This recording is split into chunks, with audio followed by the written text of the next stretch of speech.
Can everybody hear me over here too? It doesn't sound like it's on to me, but I'm glad. I will be probably moving over here and around the room, so you'll just have to follow me. I do have slides, so it's awkward for me to kind of stand in the middle, but I am so thrilled to be here today and have a little bit of time to talk to you about becoming a force for good, why, who, what, and how. I don't have all the answers, but I have some things that I think will get you thinking. I know by looking at some of you that some of you have heard me speak before. Some of you have heard me speak many times before. And some of you may not have. And so I'm excited to meet new folks that have not. I have been doing work for many years on women and leadership and women in education. I love the work that I do. But I have, as she mentioned, I've started the Utah Women in Education Initiative about 10 years ago at the request of the Commissioner of Higher Education, who was disturbed that we had actually decreased in terms of our national status, in terms of women going to college and graduating. And so that's how I started my work in Utah. Also created the Utah Women in Leadership Project. We do statistics, we do lots of things. The folder on your table, by the way, or that you have, someone checking out the mic, is from our work that we do. It's not my paid work. I'm a professor, I teach, but I have done this work on the side because I feel passionate to do that. Also, we have events, but I've also published numerous books. This was my first one. This is a scholarly book that came out last year. So I do, and a few of you have heard me say this already, but I do have people from time to time, and when I was in my master's work in exercise physiology, I actually did all my projects and work on women's wellness. So I have people tell me on occasion, so why don't you like men? Do you just like women? I'm like, actually, I'm married to a man. I love men. 3 of my 4 children are men, and I love them. And I was mentioning to someone at the table very quickly when they announced I had 4 adult children, that is the most glorious phase of life to be in. None of them live at home. I get my almost 2-year-old grandson from time to time. It's a glory. My house magically stays clean. I'm just really enjoying this phase of life. A few extra aches and pains, but I'll give it up for having a clean house any day. No, I do love my children. I do have some folks through the years who have also said, you just do all this women's stuff.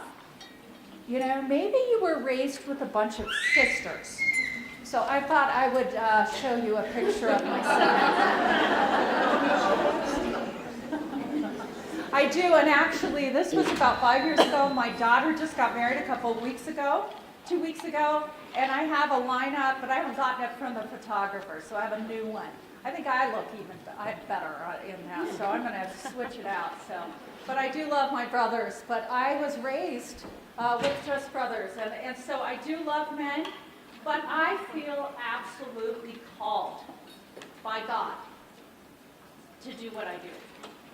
I get a paycheck for some of it, but I did not know why I was supposed to continue to go to school. It said it in my paycheck, a blessing. It said kind of what I didn't know what it was for, but I followed what I was supposed to do, got my degree, had a couple kids, got my master's degree, a couple more kids, did a doctorate work, and took some absolute judgment from women who would say, why do you think you need to do that? And I got to the point where I have the best response, and I suggest it to you. You look at them right in the eye, and you say, because God told me to. That's exactly why I've done what I've done, because God told me to. And you do what God tells you to when you're listening to the Spirit, because He can see what you're supposed to do. You don't necessarily see it, but He can see. And a lot of times women will say, I need to learn how to say no more. And all of us need to learn that in some ways, how to say no. I say no all the time when they said, do you want to make this dinner or cook food for this? I'm like, no. No. We all have disabilities. I say mine is I'm domestically disabled, so that's my term. But to me, for women in the Church of Jesus Christ of Latter-day Saints, the power to say yes because you're prepared is the most important word that I believe that we can do. Instead of no, no, no, it's yes. I am prepared with my voice, I'm prepared with my education, I'm prepared with my thinking, I'm prepared with my heart. And when opportunities come to run for office or whatever else, you can say yes, and that can do more to following what God's plan is for you than any no that you can ever say. Now, I'm probably one of the only people that will tell you that. You can say no to lots of things. Can you babysit? No. Can you clean my house? No. I'll give you money for a housekeeper, but I will not clean your house. It's wonderful. So I'm going to spend the next few minutes, am I okay? Somebody's watching the mic situation. Just giving you some various things that I do lots and lots of research in this area in terms of, and I know the literature on women and voice and confidence and leadership. So I'm going to give you some stuff that I think is just really important for our phase of life and what we're going through and our interests for those of you that are here today. I'm going to stand over here and hopefully this will work. You guys will get the back of me. Sorry about that. But so that you can see some of the slides at the same time, and sorry for those of you that are way over there. But I want to start with, and some of you have heard me speak about this, and I won't stay for too long on this topic, but I did put a brief in your folders that's called, in 2015, I wrote a brief called, Why Do We Need More Women Leaders in Utah? And so I'm going to give you a summary of that. This is important. If we are going to be a force for good and force for change in the state of Utah, nationally, globally, we need to understand, first of all, why it's important to have women's voices. If we don't believe that, I have people asking me that all the time. Why does this matter? Why do you do so much of this work? Why does it really matter? I mean, it's fine if we just have good people in general, men, in our state legislature. No, that changes everything if you don't have women there. And we don't have enough women there. It matters when women's voices are at the table. It matters. And I want to give you a business case, even though it's not necessarily just for business, so that you know for yourself why you should use your voice, why you should get more confidence, why you should step forward, because it matters. And you can give this brief to husbands or partners or other people, business leaders who need to understand this as well. So very quickly, I'm going to go through these 5 things. So this is written about in my brief, and it is from research in terms of business, some politics, and this is from hundreds and hundreds of studies. This is not my own original work. I just brought it together, lots and lots of studies.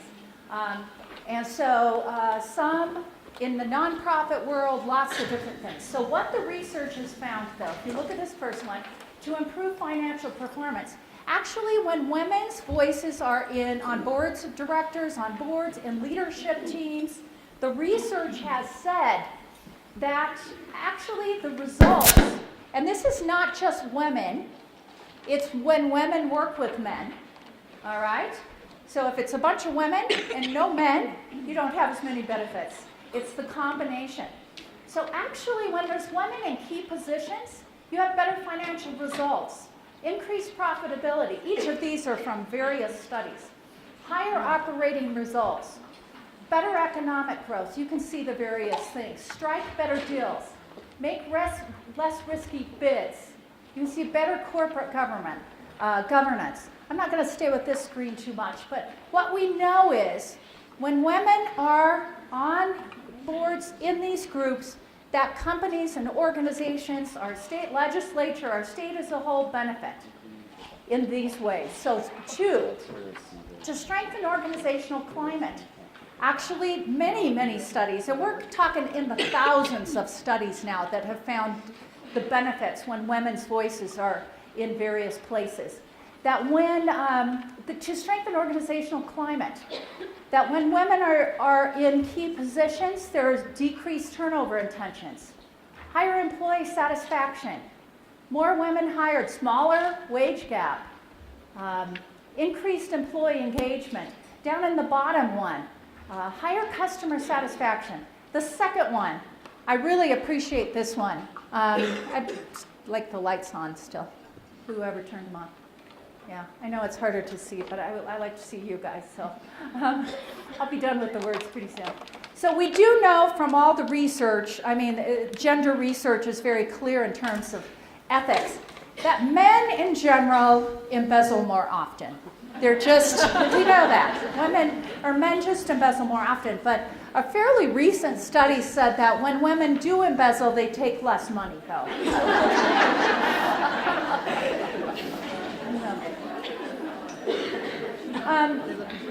In terms of this list too, reduced groupthink, higher team performance. I love the second one to the bottom.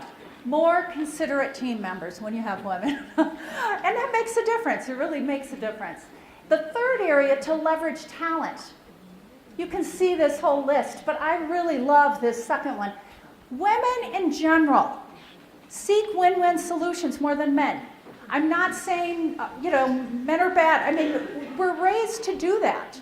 I mean, if you think about boys on a playground, they're trying to win and beat everybody. I was raised with 6 brothers, so I kind of am like that too.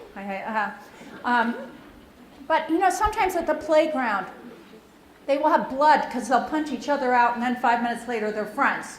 We've won, But girls, oftentimes, if you see, they're socialized into what we call a sisterhood stereotype, that everything needs to be equal. And it has a positive spin to it, but also some negative things as well. But in terms of girls on the playground, they're racing. A lot of times they'll wait until all the girls are together, and then they'll run across the finish line all together, so everybody's equal. And this is very important, because if we think in terms of win-loss all of the time, in terms of, and not in win-win, things are very different. So there's situations where win-loss is probably positive for women to do, but in general, when we seek win-win solutions, I think in terms of community work and those things, that's a very positive thing. In terms of the fourth one down, asking different questions. Do women ask different questions than men? Oh my gosh, we ask, and I would say in the church, I'm very active, Mormon LDS, but I think women in the church ask very different questions than men. And so a year or two ago, I was speaking to about 500 young women. And I said, does it matter that we don't have enough, very many women in our state legislature? And I just let it sit with them for a little bit. And they're like, no, it probably doesn't matter. I'm like, it matters. And this is why we care about things that are different most of the time than men. Not every time. Not men are not exactly alike, but the research says that we care about things differently. What do we care about in terms of bills and legislative actions? Oftentimes, the research says, but we know it. We care about the people. We care about health care. Tend to do more than men. We care about education more than men, child care. We care about social issues. Poverty, are you following me? We care. And when women aren't at the table, if our voices are not in there, men are great. I love men. I'm married to one, like I said. He cares more than I do about roads and energy and machines and stuff. He just cares about that. But, other things will just go right over his head. Oh, people are in poverty? He gets more than that, but he's getting there. And we need roads. We need funding for all those things. But if women are not at the table, we just care about different things, and we ask certain questions. That if there are not women in the room, and I have to say, and Holly can affirm to this with her experience, that there are still subcommittees down there that do not have one at the state legislature, that don't have one woman on it. And that is wrong, because there are things missed. There are just things missed when women aren't at the table. So you can see some different things. We are more sensitive to, I need to grab a napkin. I got teary-eyed right at the beginning. Now my nose is running. There's so much research to support that we are more sensitive as women to nonverbals. We see things. We see little things that happen and expressions on faces and things that sometimes men will we just see more things. Not every woman. But is that important in the work that we do? Absolutely. So much of communication, for those of you that were communication majors, you know this, is nonverbal. And so we tend to be more comfortable with ambiguity. Do you think raising kids has taught us things as mothers that give us different experiences than men, even who are fathers? Absolutely. So the fourth one is to increase corporate social responsibility and reputation. So in business, when women are on boards and in leadership teams, companies donate more money to society. That's the bottom line. Women just make sure that companies and organizations do those things. Women in the legislature, women on city councils will just look at those kinds of issues more than men will. And the last one, to enhance innovation and collective intelligence. So when men and women are both working together, you have better innovation, improved creativity, better problem solving, decision making. Do you think it's more efficient when you have women involved in the decision making? Is it more efficient? No, it's actually not, because you have more ideas, so more things come to the surface. You see more issues, and so it tends to take longer sometimes to come up with decisions. But the research is very clear in terms of those decisions that are made are better. They're more innovative, they're more creative. So, bottom line, I've just given you, I have a whole brief, and again, thousands of studies are out there that talk about the benefits to society, the benefits to business, the benefits to organizations in general when women are at the table. And it's quite compelling. The research is compelling. So, who does it benefit? Individuals, teams, organizations, communities, governments, and societies. I did, last year, I was in India and did a keynote for a conference on how the peacekeeping processes of nations change when even one woman is in the room. We always like about 30%. Things change even more when at least 30%. That's the tipping point. But nations change when there's women in the room. And in fact, in the US, they've required in other countries that women are at the table if they're going to give them funding. Yet, in the United States, do you think we have very many women at our peacekeeping tables? No, we have not. It's been very interesting to look at those decisions. So, this is why. Why should we care about being in leadership positions, but using our voice and influencing? Because it matters for everybody. That means we have to lean in, we have to step up, we have to prepare ourselves to be part of that. But we also need women and men who are current leaders that will invite women into the conversation, change cultural structures so that women are welcome to be in there and are heard. So you can lean in all you want, but if the structures aren't fixed and welcomed, and some of our discussions that we've had today with some dysfunction in some of our party politics, we have some work to do on both ends. So that a few other slides on why, and then I'm going to move forward. I have a couple of quotes. President Russell M. Ballard, do you guys remember this talk from 2015 at General Conference? Do you remember? It was one of my favorites. I actually, I have to say, right before he stood up, I had missed a piece of conference where before there was one woman that spoke. So, and I didn't know there was a woman that spoke. And all these sessions had gone by. And I got a little teary-eyed, and I'm like, there's not one flippin' woman who's speaking at General Conference. I had missed the one. But then he started with his talk, and then I started getting a whole bunch of texts. Hey, are you paying attention to conference? And so I just wept. I'm like, this is so important, and I'm just grateful that Russell Nelson gave this. I plead with my sisters of the Church of Jesus Christ of Latter-day Saints to step forward. Take your rightful and needful place in your home, in your community, and in the kingdom of God, more than you ever have before.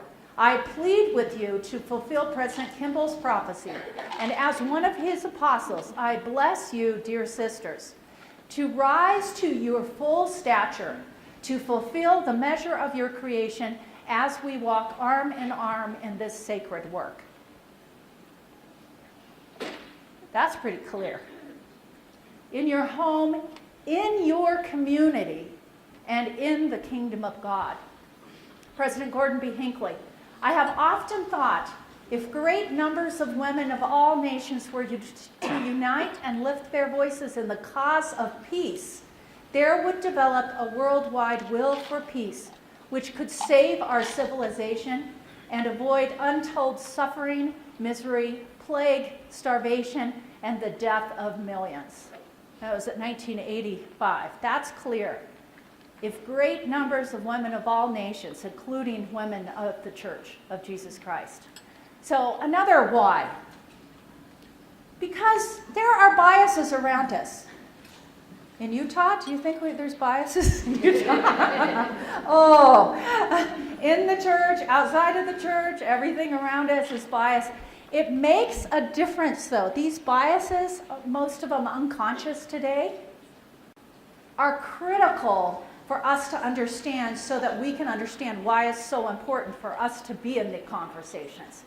The very first thing the research says, when you look at another person, within a millisecond, what is the first thing you see immediately when you look at somebody?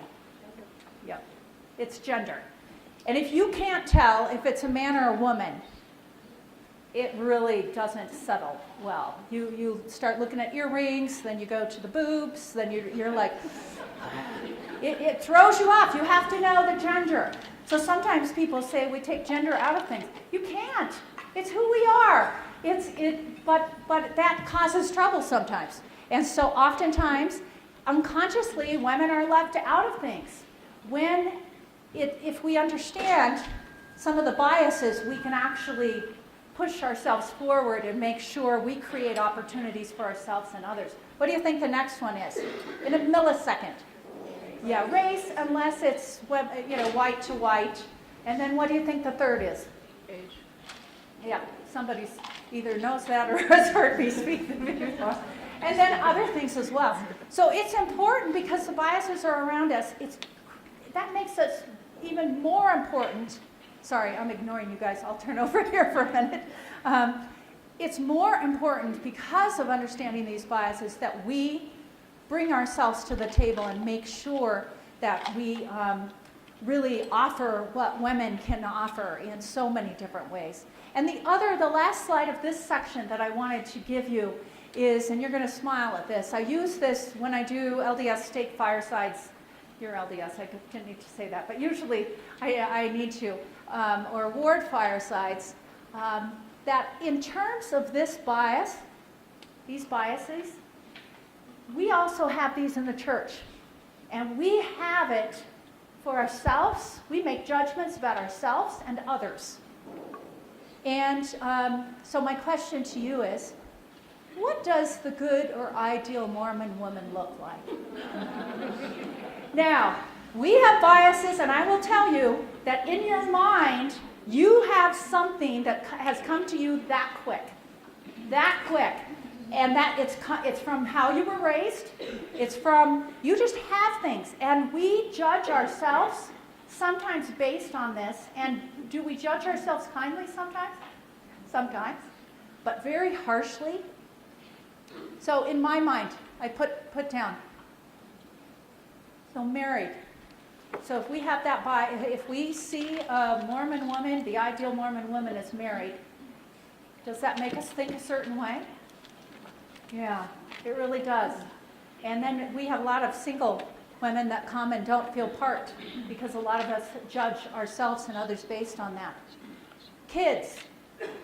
Some people can't have kids, but we have that ideal picture of someone with kids and they look a certain way. In high school, one of my sons was very long hair.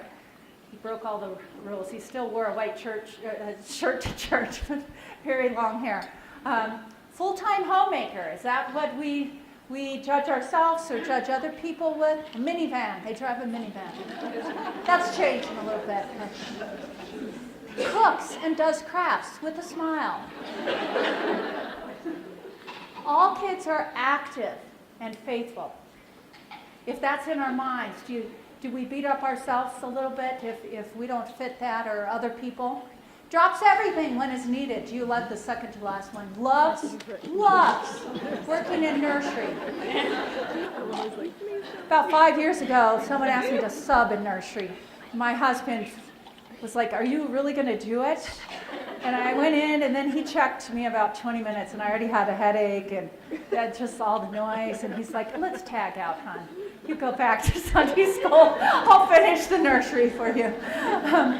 Selfless, but that looks a different way, a specific way. So sometimes we put ourselves in boxes, or we put other people in boxes by what those biases are. People put us in boxes. And I will tell you that one of the reasons we need to be a force for good and really try and change things is that if we're educated about these biases and stuff, we can help change lives. We can change our own. We can become more powerful people, more influential women, if we think more specifically about judgments and biases. So I wanted to just take a slide on who. So I've talked really about why. Why do we need to influence? Why should we be at the table? Why do we need to do what we're talking about in all the sessions today? And who should? I will tell you that I, for years, have heard people say, well, this person has leadership skills, or this person does, so let's work to develop these few people. And I have gotten to the point, and I work with so many nonprofits in the state of Utah and I do some work in Africa, in different parts of the world. There are so many needs that I don't think we have the luxury anymore to say, maybe you have what it takes to influence and be a leader, or maybe you. What I believe is that we must have every boy and every girl and every man and every woman find their voice, find their confidence, and prepare to influence and lead. And what I have noticed, and I think you'll probably agree, that when we talk about influencing and the leading, especially in the Church of Jesus Christ of Latter-day Saints with women, there are far too many women still who do not believe that's their role. Their role is not to influence, it's not to lead. They're supposed to default to the men or whatever, and I will say that is crap. I served a mission, I know my doctrine. That is crap. It's not, it doesn't follow what the doctrine of Jesus Christ. And I have had to wrestle myself through some of the issues, and what I believe to my core is that God loves women just as much, if not more, than men. And He needs our voices. He needs our strength. We can do things that men can't do. They can do some other things too. They can do roads and stuff. No, I'm so, don't quote me on that. But we have, as we look ahead at the church moving forward, the strength of the church will come from the strength of women, in my opinion. Women supporting men, women leading without men, it will. And I believe that, and I have had witnesses, many, as I've wrestled with my Heavenly Father about these issues. And what I know is I do not doubt the doctrine of the Church of Jesus Christ of Latter-day Saints. There are some practices that are coming along, some things that are coming along, but as we keep rooted in the gospel and the trueness of Jesus Christ and His gospel, and deal with some of the issues and help build other women around us, things will happen that have never happened in terms of changing lives and changing communities that we can be a part of. So in terms of who, it's all of us. We have got to not just worry about us in this room, though. We have got to figure out how, and I don't have all the answers, but how do we raise our daughters and our granddaughters to have a confidence, to have a belief that their voice matters, to have true and solid testimonies and understanding of the doctrines of Jesus Christ, but also to be willing and have that courage and confidence to step forward and use them. And so thinking about us and what we're going to do is one step.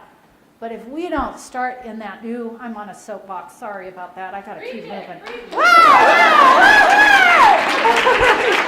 You're good, sorry, I'm screaming. I used to teach aerobics and stuff years ago. Okay, moving on. And then I'm not going to spend too much time on this because many of the workshops already have been on this, and I just have one slide. But what?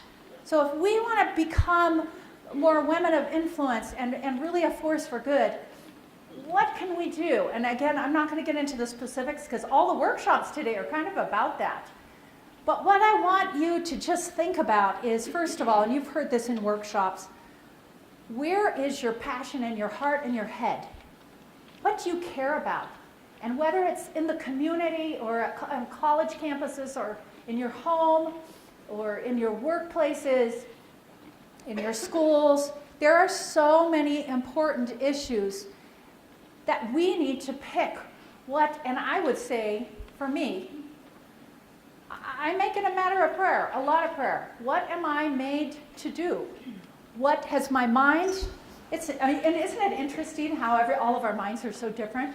And somebody gets really passionate about air quality or my passion already. But we each have a place, and I believe that Heavenly Father has given us many of those passions to do something with and to follow. So I think I'm not going to spend too much time on this because my favorite part is coming up. And that is, so how? Now what I've decided to do on this is different than your workshops. I'm an expert on women's leadership development, so this is not how do you do it in the community. How do you lobby? How do you do that? I'm not going there, that you've got workshops to do this. I want to stick to how do you build yourself and help build girls and women around you? How do you do that to strengthen yourself, to get more confidence, to have your voice, to find your voice?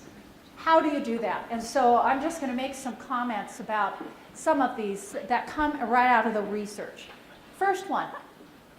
The research says, and this is not just Utah, but I think it's stronger in terms of in Utah, that women and men are very different. Men are raised to see themselves as leaders from the time they're boys, and girls are not.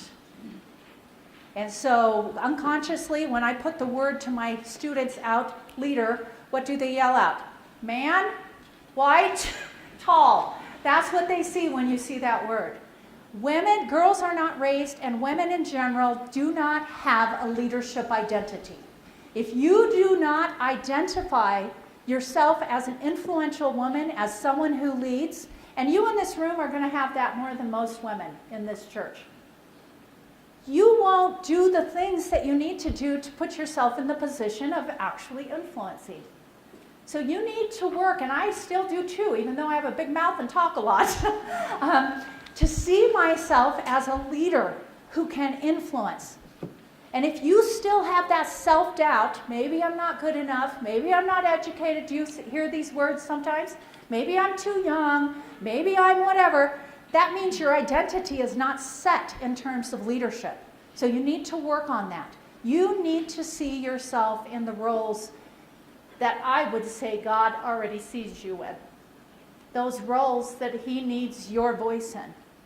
And so you need to find that identity. So this is one thing, the literature, we talk about this a lot. Second, calling. The research, and we're not talking about church research, but I know all the researchers in the world right now that are talking and doing research on women, leadership, and calling. And what the research is saying now is that women, more than men, if they feel called, now it can be called by God or a higher power, or people that are not religious, and I talk about this earlier this year in Greece with nobody that was a member of the church, but they get it. If you're not religious, you could feel called like you're made to do something. What the research said is women, when they feel called by God, or called in some sense, they actually will lean in, they will put in an application, they will run for office, whatever they feel called. So now, men don't need this as much as women. So now, no matter where I'm speaking in the world, I talk about this. Because if we get this calling, and we're in this room religious people, I spend a lot of time on my knees, making sure I'm called, I feel called for the next direction, and I think this community work is critical. I would challenge you to think about your calling. Not just what you want to do, but is there a calling in there for you? And I would say for all of us there is. I love this quote. Our deepest calling is to grow into our own authentic selfhood, whether or not it conforms to some image of who we ought to be. As we do so, we will not only find the joy that every human being seeks, we will also find our path of authentic service in the world. True vocation joins self and service, as Frederick Buechner asserts, when he defines vocation as the place where your deep gladness meets the world's deep need. Isn't that beautiful? So I would put out there, let's think about your calling in the community, because we all have a calling, and we've been prepared to do that, or we need to prepare ourselves even more. Third, I've talked about this already. I won't. My time is moving along. So, but I would say, do some work. Again, preparing you to influence even greater is what I'm talking about. So calling, those different things. But the more that I am looking into this, our unconscious bias, I've done a lot of research the last 3 years, and I'm going deep with myself. It's my goal. I've been working on my own biases, and I catch myself doing things, but the more that we understand our own biases and then understand other biases around us, that can impact us profoundly in our effectiveness to really, become more influential. And this one, I'll tell you, women and around the world, but women here in Utah, it is remarkable to me how women here have no clue how amazing they are. They can list a whole bunch of weaknesses, everything they do wrong. But you ask them, and I've done workshops, what are your gifts? What are your strengths? And they struggle with even saying one of them, because they say, well, I'm not humble then. I'm like, what is that? God gave us talents and strengths. We need to know them. When we know our talents and strengths, we can be more effective. We can be more effective for God when we know our strengths. So this culture of, humility looks a certain way and we're not being humble or whatever is crap. I'm sorry, I'm using that word numerous times. And I use the example of President Madsen when he's on the stand and people are giving talks about him in the airport with the slippers. You remember that one? Yeah. And I said, so when you look at President Madsen, what's he doing during that talk? Is he going no, don't say nice things about me, no, oh. He's not doing that. He's sitting there with his head up, humbly taking it in. He knows. That's humility. You don't have to hide. Are you following? I'm opinionated about this in Utah. We need to know our strengths. One thing I always tell women is that rumination is something we all have to work on as women. Because you ruminate, and we're not aware of that. Women can ruminate, and their minds can spin way more than men. I mean, men just don't ruminate like women. There's hormones with us. And when something happens to a man and a woman at the same time, the man has moved on, and the day later, the woman's like, I should have said this. Oh, that makes me so mad. Or, oh, I'm so upset at myself. And it just goes on for days sometimes. And I will tell you that the more that women understand rumination, and also the next slide, perfectionism. There's a lot written on perfectionism. Some good writing on that. That women, and the argument with some of researchers who do research on women in the church, say that women in the church are more than most women trying to be perfectionists. And what that does is if we're all trying to be perfect and we beat ourselves up with being perfect, we are actually less effective. When we're willing to fail, when we're willing to get out there, we actually end up having more confidence. So, and then the last one on this section, and then I'll finish up with a couple more things, is learning from the past. So this is what we've talked about. How understand yourself. I've talked about identity, calling and purpose, work on our unconscious bias, understand our strengths. And if you haven't done Strengths Finder or gone through a good workshop that debriefs deeply on that, I would really suggest that.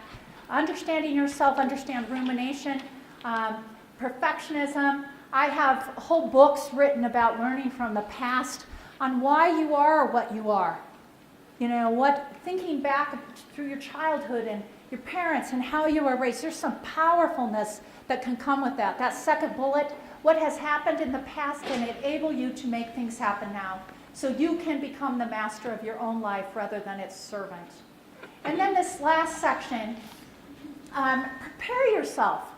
First one is to reflect deeper. There are lessons in everything, and if you are fully deployed, you will learn most of them.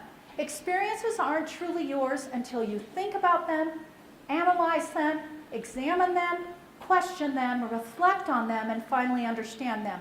The point, once again, is to use your experiences rather than being used by them. To be the designer, not the design, so that experiences empower rather than imprison. So the more that it's not the experiences that teach us, it's the reflection on the experiences that actually teach us. And so that is important. I'll skip what I was going to say about this, but developmental relationships, that's what we call the bucket of stuff, are very important. And it's not all about finding a mentor. You know, you can coach each other, there's peer coaching, all kinds of things. But developmental relationships, even things in this room, can make the difference. And it doesn't have to have making sure you have one person that's going to spend hours and hours with you. There are lots of different models. And then the last one is developmental experiences. This is the list from my first 2 studies that I published books on, of the kinds of things that help us prepare. New positions is the top, but you'll see failures and challenges. These are in rank order. Women who can be okay with challenges and failures and then learn from them through reflection can actually learn way more than women who do not. I don't have time to go through other things on this, but I want to just go through one. The second one to the bottom.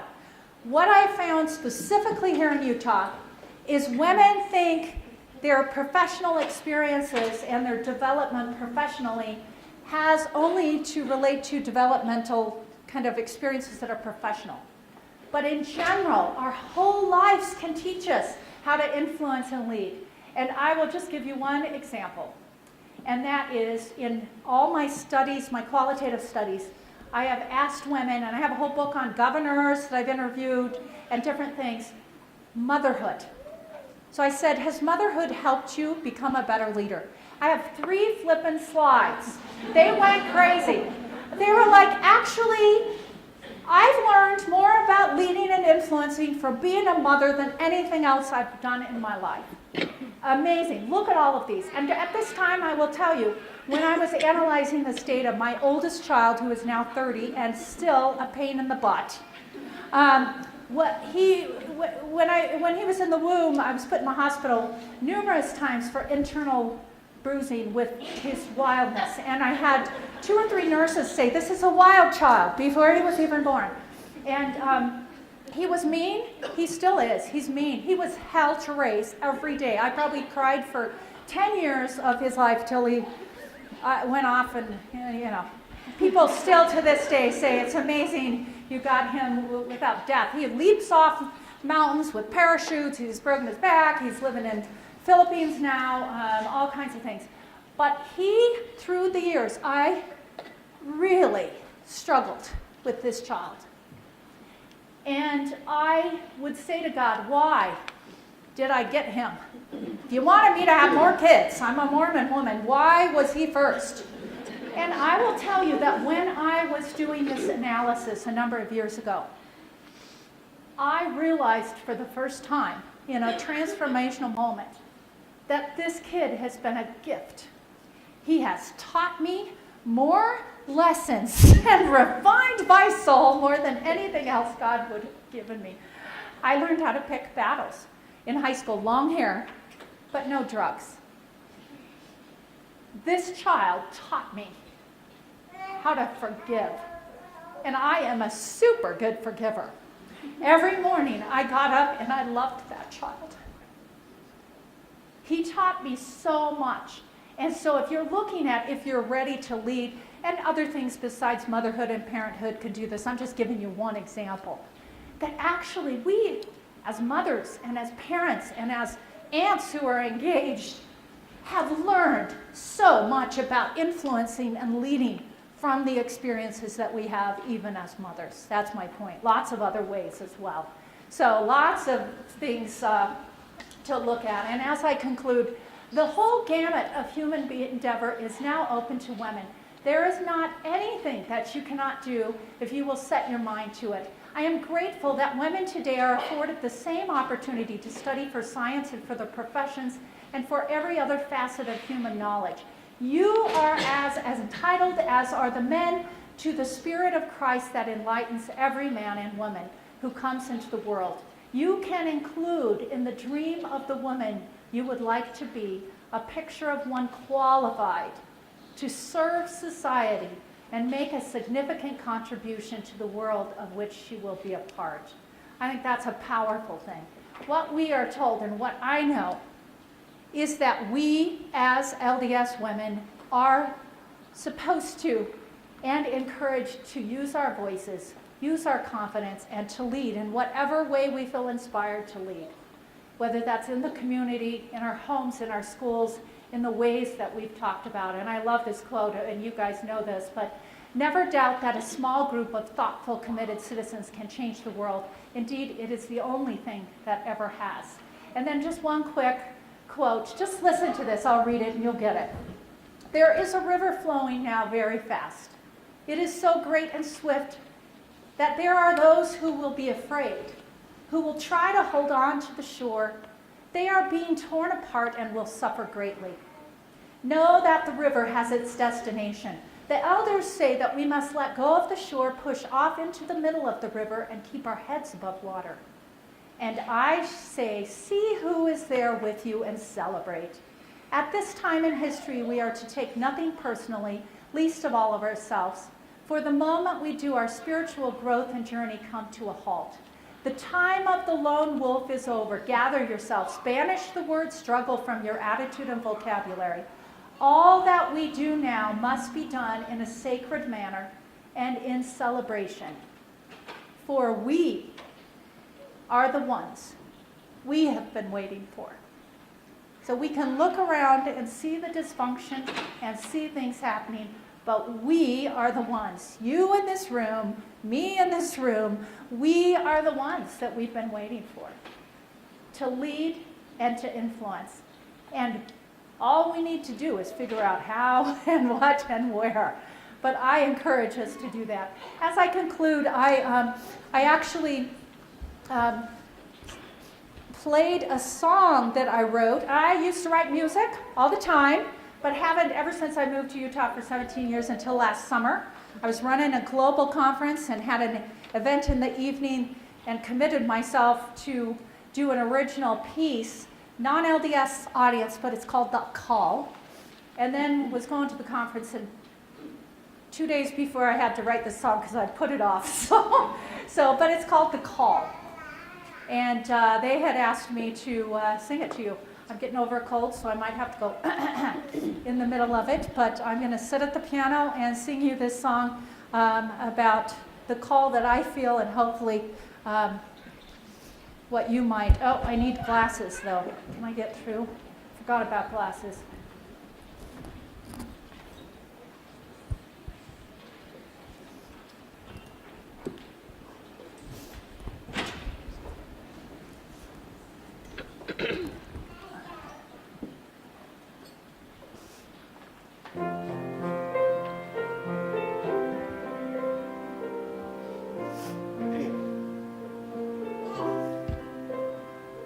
I'm searching for meaning in my life, in my soul, exploring my calling and the path that makes it so. To use my head, use my heart, use my hands to do my part. The call is clear to weep for those who cannot cry, to stand for those who can't,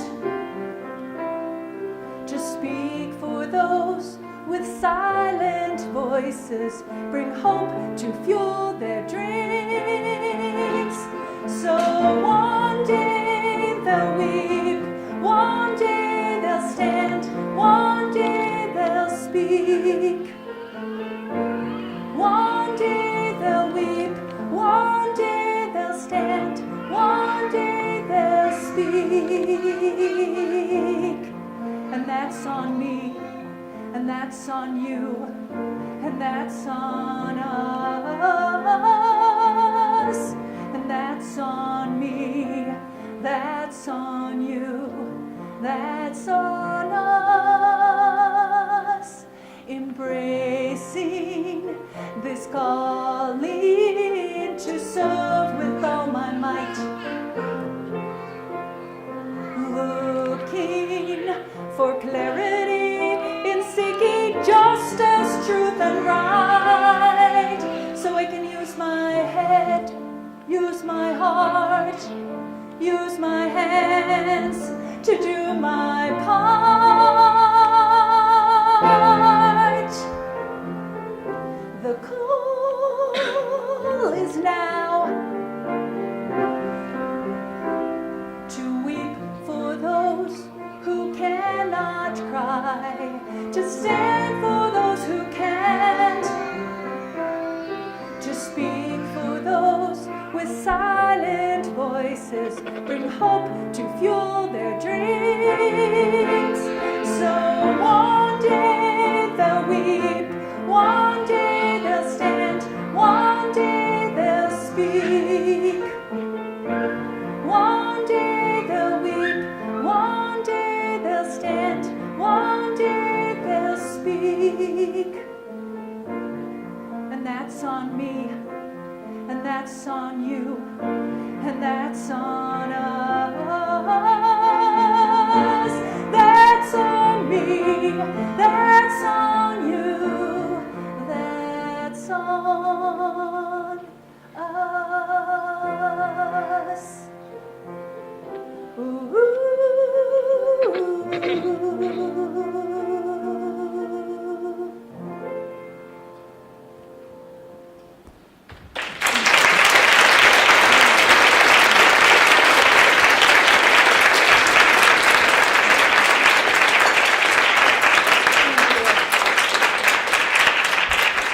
Thank you for your time, and I really hope this gave you a few nuggets, something to think about in thinking about all of us and our goals to really move to that next step and really claiming our power like one of the sessions did, but figuring out how God wants us to use our voice and use our energy in ways that can influence a few people, many people, and oftentimes looking around this room with you guys, I think we're talking worldwide changes. Thanks so much.